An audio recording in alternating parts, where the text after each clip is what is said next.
5 5 ਬੱਚੇ ਨੇ, 2 ਸਕੂਲ ਗਏ, 3 ਘਰ ਨੇ ਤੇ ਮੇਰੀ ਵੱਡੀ ਬੱਚੀ ਆ ਬੈਗ ਤੇ ਆ ਮੋਤੀ ਸਿਤਾਰੇ ਲਾਉਂਦੇ ਆ।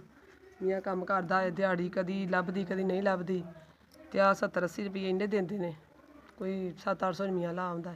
ਇੱਥੇ ਰਹਿੰਦੇ ਆ, ਕਿਰਾਏ ਬਿੱਲ ਮਾਣ ਹੀ ਨੇ। ਰਾਸ਼ਨ ਦੇ ਹੱਕਦਾਰ ਆ, ਤੁਹਾਡੇ ਵੱਲੋਂ ਰਾਸ਼ਨ ਸਾਨੂੰ ਮਿਲਿਆ ਹੈ, ਮਿਹਰਬਾਨੀ। ਬਹੁਤਾ ਦੇ ਜਿਹਨੇ ਰਾਸ਼ਨ ਭੇਜਿਆ ਹੈ, ਰਮਜ਼ਾਨ ਦਾ ਮਹੀਨਾ ਰੱਬ ਨੂੰ ਬਹੁਤਾ ਦੇਵੇ ਤੇ ਅਸੀਂ ਇਸ ਚੀਜ਼ ਦੇ ਹੱਕਦਾਰ ਸਾਨੂੰ ਨਾ ਦੇ ਦਿੱਤੀ। ਤੋਰੀਲਾ ਮੈਂ ਵੀ ਰੋਜ਼ੇ ਰੱਖਦੀ, ਮੇਰੀ ਬੇਟੀ ਵੀ ਰੱਖਦੀ, ਮੇਰਾ ਬੇਟਾ ਵੀ ਰੱਖਦਾ ਹੈ। ਅਸੀਂ ਤੁਹਾਨੂੰ ਆਪਣੀਆਂ ਦੁਆਵਾਂ 'ਚ ਯਾਦ ਕਰਾਂਗੇ, ਤੁਸੀਂ ਸਾਨੂੰ ਰਾਸ਼ਨ ਦਿੱਤਾ, ਬਰਕਤ ਪਾਏ, ਰਹਿਮਤ ਪਾਏ, ਜਿਹਨੇ ਸਾਨੂੰ ਰਾਸ਼ਨ ਭੇਜਿਆ ਰਮਜ਼ਾਨ ਦੇ ਮਹੀਨੇ 'ਚ ਵੀ ਰਹਿੰਦੇ, ਜਿਹਨਾਂ ਸਾਨੂੰ ਰਾਸ਼ਨ ਭੇਜਿਆ ਖੁਸ਼ ਰਹਿਣ, ਆਬਾਦ ਰਹਿਣ। ਬੱਚੇ ਰੋਜ਼ਾ ਰੱਖਣ ਦੇ, ਰੋਜ਼ਾ ਖੋਲ੍ਹਣ ਦੇ, ਇਸ ਰਾਸ਼ਨ ਨਾਲ ਦੁਆਵਾਂ ਦੇਣ ਦੇ। ਤੁਹਾਡਾ ਭਲਾ ਕਰੇ, ਖੈਰ ਕਰੇ, ਬਰਕਤ ਪਾਏ।